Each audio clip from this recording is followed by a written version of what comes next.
Hello and welcome to School Matters. I'm Joni Kopis, and today we're excited to share with you all the technology advances and updates for the school district. We have with us today two of our finest, Mr. Zach Vanderveen, Director of Technology, Mr. Chris Rose, Technology Integration Coordinator. Is that right? That's correct. All right, good. Well, welcome, guys. First, let's talk, because there is no doubt technology has changed the way instruction's delivered in the schools. Correct, yes.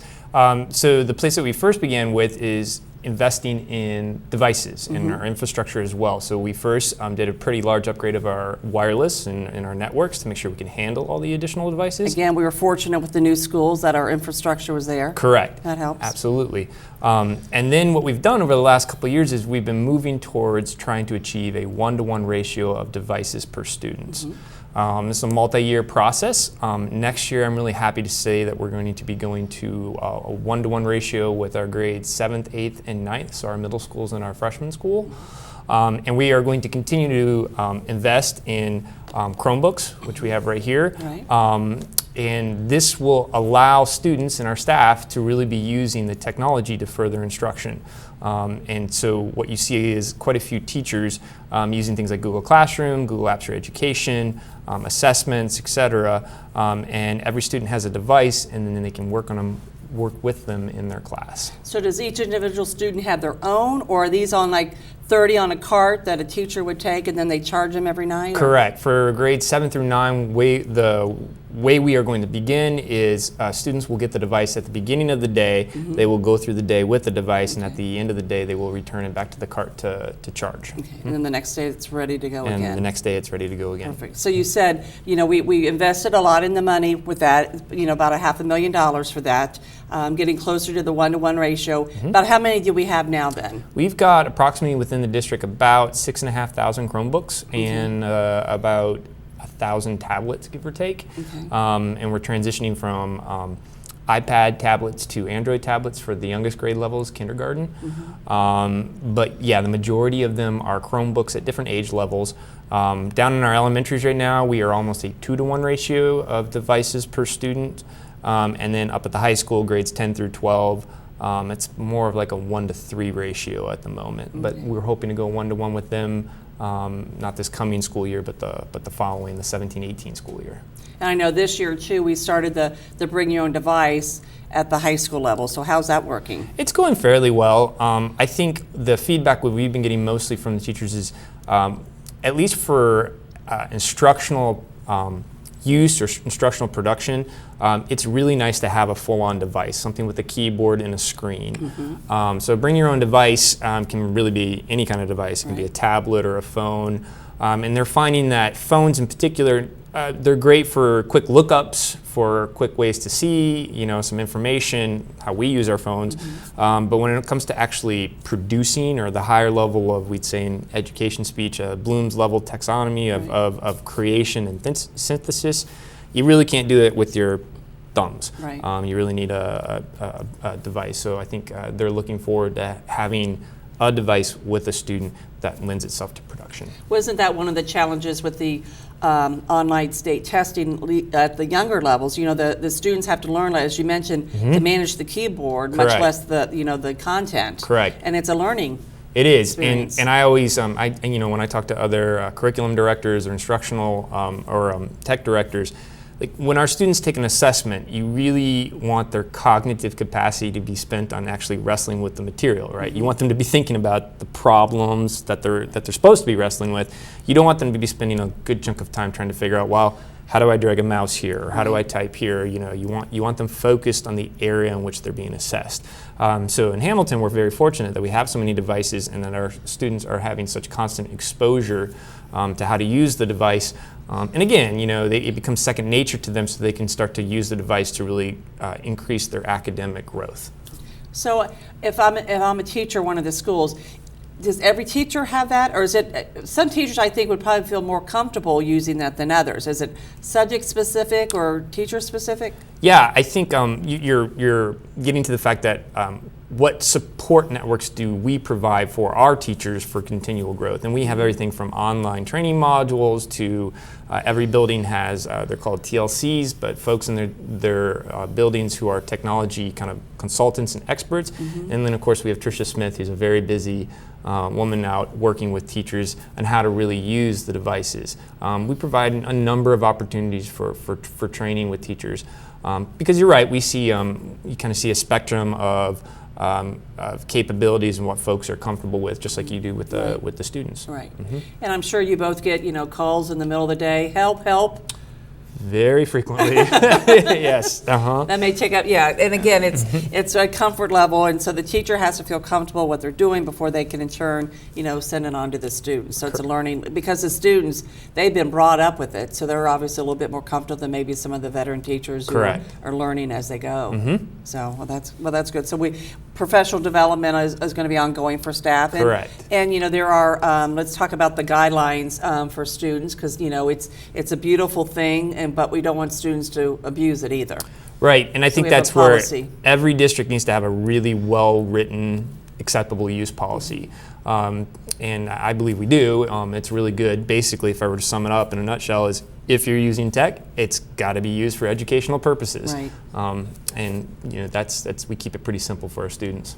And I know we're very fortunate to have both of you in the district. And I know recently you guys have gone to both state conferences and regional conferences to share what you do. So Chris, talk a little bit about that. Sure. You were in Columbus a few weeks ago. Absolutely. So Zach mentioned having the device for teachers and students to be able to use.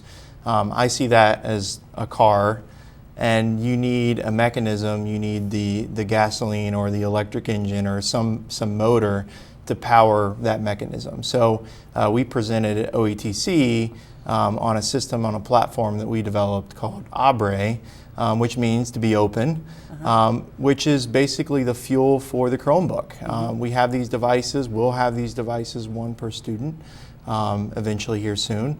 And when they open up the Chromebook, we basically need to deliver instruction, quality instructional content to each student. And so I'll give you a little bit of a demo here of Abre. Sure. So if a student opens up their Chromebook, they would basically just have a login. And if I click sign in, they would sign into their account. Again, just one username and one password for a student or staff member. And they are basically delivered with information that is relevant to them. So as a staff member or a student, I can actually choose which content that is relevant to me. So if I was a math teacher that was interested in technology, I could choose math and technology. And now when I am on my screen or on my homepage, I would only see math and technology content. And you created all this? Correct. So this is not anything we specifically paid a vendor to do. This is something that we really sat down, Zach and I sat down, and based upon our educational experience in the classroom and talking with teachers and talking with students, we decided what was the best, how could we create the best learning environment tool for that staff member or for that student. And I think that's a very different approach than going out and trying to find something and then retrofitting that to our needs. Let's go out and try to build exactly what we want for that student. So for example, a student could click on books and they could see a digital textbook delivered to them and read that entirely on their Chromebook and flip back and forth between that book. If they didn't have access at home, they could download that book while they were at school and read it offline. So again, how do we deliver that instructional content and harness the power of the Chromebooks? And that's what we try to do in this platform. I think you made an excellent point too, because you both are former teachers, so you know what to expect. Where some, and you talked about a canned product or company, they may be selling us something and the people have there's a disconnect between them and the classroom, but I think we're fortunate because you guys have come from the classroom. Correct. Yeah, and I think even more so, like when we are developing this, we've put a type of license on it called an open source license, GNU version 3, and what that means is other districts can actually access the code and run it as well. It's not something that is necessarily something they have to purchase from anywhere or go anywhere. but they can download the code and make it fit for their district or their students based on their particular needs. And again, that's saving taxpayers, dollars right there as well. Absolutely. And you've had lots of districts call you after your presentations and, are interested in sort of picking your brain on what you're doing, and then you in turn have learned some other things other districts are doing.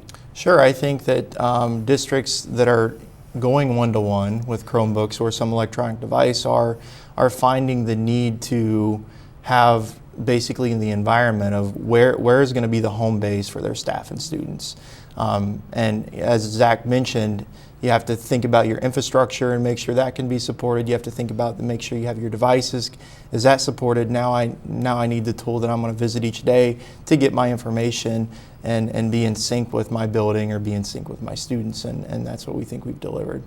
When you mentioned digital textbooks, and again, that's a high price items for school districts to buy textbooks and class sets. So this is a beautiful way to maybe avoid some of those costs and again create your own. Well, I think one thing that we're really looking into doing is the same as the approach that we took with Abre, and that is first determining based upon the standards in our curriculum what is content, how can we really deliver that content through a digital textbook.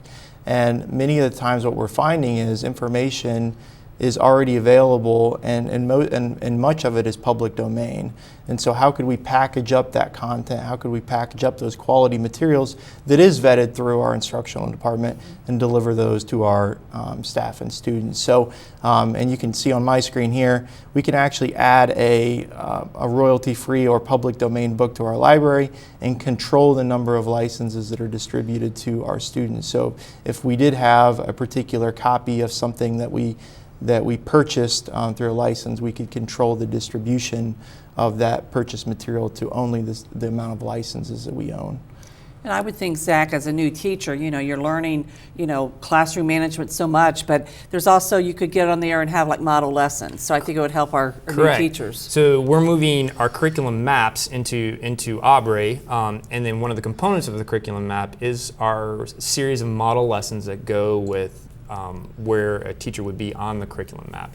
I came out of a district in Texas that had this, and I can say after my first and second years teaching, it was a wonderful thing to have. I mean, you weren't required to use the model lessons, but it was very wonderful. They were there, and they were high quality, and they certainly helped me as a teacher, and even our veteran teachers too. I mean, if you got a good lesson, you got a good lesson. Right. So you still end up using it. So that's what we're working towards building over the next couple of years. It's a couple of year project plan, but developing high quality lessons too that can live in the system. Perfect. Just to give you a quick demo here, so if I was a staff member getting ready to teach my first grade math class, I could simply open up my Chromebook or open up my device, click curriculum, and basically choose the course that I was teaching. So first grade math in this case, and then I would instantly be delivered with the standards of where I'm supposed to be, what I'm supposed to be teaching, and as Zach mentioned, have a sample model lesson that I could then bring up, have the video, have the instructional content right at my fingertips. And again, the teacher would have the choice to choose how they use that model lesson, but it's a great resource for teachers where they have a place to start. And I think it's important to say technology is never going to replace a teacher, but it is definitely going to enhance both teaching and learning. Correct, and I think it also prepares our students for the world that they're going into, correct? Right. I mean, so giving them certain skill sets to recognize that, hey, when whatever career they decide to go into, it is going to involve creation, synthesis, and mostly that's probably going to be involved using some kind of tech. So we're preparing them for the future that they will encounter. Very good. Chris, talk a little bit about, I know you've been working with our own TV Hamilton to get in sync with our website, so talk a little bit about that. Sure, so we've done actually two things. One, we helped TV Hamilton set up a public-facing website. So if you go to tvhamilton.com, you can now visit their webpage, which has their schedule information, ability to watch all of their channels on YouTube directly into the website, and order previous episodes directly within their website right in the page itself. That's one thing. The other thing that we've recently worked with TV Hamilton on is a way that when we add content to our Hamilton City Schools website, it's automatically delivered to the screens of the TV Hamilton viewers as a scroll ticker. So that means, Joni, when you add an announcement to hamiltoncityschools.com, about 15 minutes later, it'll actually directly be on TV Hamilton with the real-time information. Well, it's been a great partnership and collaboration, so we thank you for doing that for them as well. But what are some other cool things that we have going on the horizon? Yeah, so technology is forever changing. It is, so. and there's always like really interesting things that keep coming out. And what we typically do over in instruction, Chris and myself and the other coaches and Mike, we'll look at it and be like, okay, well, how might this new technology affect education? So one of the ones that we're doing, this one actually affects HR, is there's a big push now towards virtual reality. In particular, being able to put on lenses or goggles and take a tour of the world around them. So what we've done with it's recruitment time for finding new teachers. Right. And what we've done is we've purchased it's called a 360 camera, where you can take 360 video and pictures, and we've gone and we've filmed our buildings and classrooms. Chris is pulling up a demo right here, so he's actually demonstrating the gym right now that people can go into. But at the career fairs, what we've been doing is we've been having these goggles out. This is called Google Cardboard, actually. And this costs how much? Just the cardboard is usually Yes. around $10 to $20. Right. And inside of it is there's actually an old iPhone in here, but you can take any old phone, download a free app for it, and then what we do is we run our schools on the goggles. So it's really, it's pretty cool. So we'll get a middle school teacher comes up and they'll be like, I'm interested in working for Hamilton. What do you guys have? What's it like? And we'll be like, oh, would you like to see one of our schools? And they'll take one of these things and they'll bring it up, and then they'll take a tour of the middle school. They'll actually be I think in our middle school we have an art classroom, so they're actually touring an art classroom. It has been a big success. I mean, it's a good way to attract, I think, high quality candidates. It's a little bit, it's a little bit gimmicky, but at the same time, people are like, that's really it's cool. cutting edge. It's cutting right. edge. And that's the kind of school district you want to belong to. Exactly. It's demonstrating, it leads to some really good conversations about, look, we have a ton of wonderful resources and supports at Hamilton for you if you want to consider a career here. It's a great place to work. And it's a good stepping stone to have a good conversation with folks. Sort of like the viewfinders in the 1960s. Yeah, it's like the with old little Mattel. discs. Yeah, yes. with the little circular Not that ones, I'm yeah. showing my age. I think one thing we found as well is we've got these wonderful buildings in Hamilton that have just been built. So it's difficult to describe in words the type of classroom and the high quality facilities that we do have in Hamilton. So let's take them there. We can't physically bring them there to job fair, but let's take them virtually there, and that's been pretty cool to see. And you're exactly right. That's one of the best assets I think we have as a school district as we recruit teachers, is all brand new facilities. Yeah. So that's perfect. So I'm sure that's probably a big draw, and when they're out in the recruiting, I'm sure there's a lot of young college graduates flocking to the table, we hope. Yep. It spreads. You need a couple people doing it, and they'll be like, hey, go check out Hamilton. They got these cool, But you also use that in the classrooms. You're talking about a virtual field trip. Correct. So explain about that. So I think where this is going, we're kind of like trying to, predict out a year or two, is to use these in particularly, I'm a former social studies teacher, so I keep thinking of social studies, but we recently had, it's called Samsung Gear, and you have to use a Samsung phone with it, but basically it's a full immersion experience. So you put it on, and this is incredible because they've got these Oculus pictures, these 360 pictures, so you can be in, for example, the ones we were really exploring was Egypt. So you can be in a pyramid.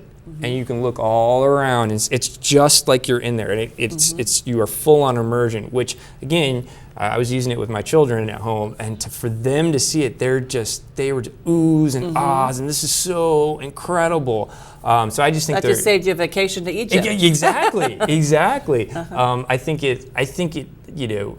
Kids are experiential, and that's how they remember things. Right. So to give them a full on experience or I think a couple years down the road, I want to teach the Gettysburg Address with Abraham Lincoln, and to have something where you can have a video where you have Abraham Lincoln step out in front of you, and in 360 you can actually be there, look around, see the crowd around you, see it. I believe that's probably where we're going in the next year or two. That's starting to be what you're seeing. And I think it goes back to, you know, they talk about a picture being worth 1,000 words, a video being worth 1,000,000. Now you're talking about 3D video. So it's even taking it one step further into that immersive experience of being a part of, in that sense, history itself. Oh, yeah. Well, Zach, you mentioned your children, and I know you guys live and breathe technology day and night, but you as a parent know that it's a parent's responsibility on how much time your children are actually on computers, tablets, devices. Right. I think you manage that. Yeah, absolutely. I think that's always key. I mean, whether it's for my own kids or whether it's for myself, you take that time out, go walk in the woods, you know, take it apart, climb a tree, right? Climb a tree, disconnect. And I think there's some evidence that's coming out that's showing that that's a very important thing to be doing. Certainly in cognitive development of kids, understanding a little bit about, you know, real world versus non-real world and how those two kind of sometimes need to be separated. Right. So yeah, I'm always an advocate, and I certainly, we limit screen time with my own kids, and recognize, you know, the absolute value in having a face-to-face conversation, whether it's with your parents or your peers or in the classroom, whether it's with your fellow students. You know, that's still really important to the social, emotional development and cognitive development of It's kids. all a balance. It's all a balance. And again, it has to be age appropriate too. So a kindergartner will probably not be on the computer as much as, say, you know, a senior in high school getting ready for college or the world of work. Correct. So Correct. you have to be, you know, Yeah. and that's probably something you have to maybe teach the teachers as well, because again, I might be loving this and thinking this is great, but you have to have a balance depending on the age of your students and maybe even the subject. Well, I think there's that, you know, this hard, because if when you are a teacher, or you just have so many things that are going on, but to have the ability, I think it's called metacognition, to understand, well, is this the best way to teach something to a student, or could there be better ways to do it? You know, right. the So that's reflective a learning lesson for everyone. Yeah.